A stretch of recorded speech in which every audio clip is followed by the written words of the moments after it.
Quoi de mieux que de partager du temps autour d'une activité pour se rendre compte des difficultés des personnes handicapées.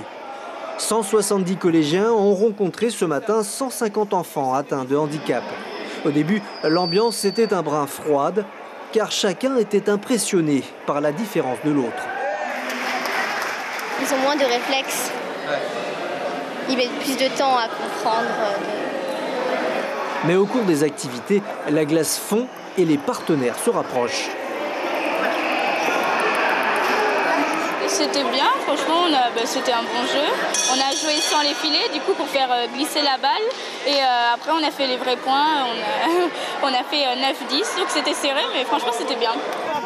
Une demi-douzaine de jeux étaient organisés pour cette matinée exceptionnelle. Le but de ce jeu-là, c'est de faire quoi alors? Faire tourner la balle. Quelqu'un vient au milieu. Bon, quelques-uns.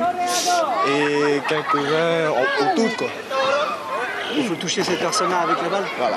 Qui gagne le plus? Ceux qui courent.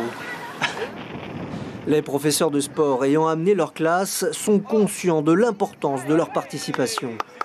Dès que le handicap s'aperçoit en fauteuil, c'est nos jeunes qui ont eu du mal à s'approcher des autres. Et puis progressivement, ils ont fait deux matchs de tennis de table avec des règles adaptées.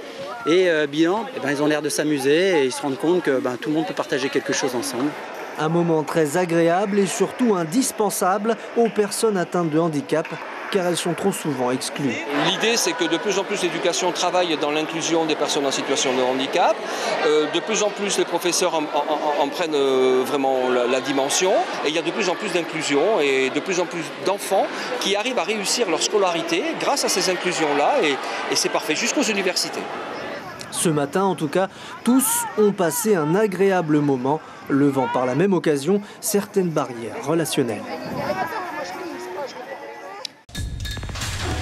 L'information en continu sur Polynésie la première, Internet et réseaux sociaux.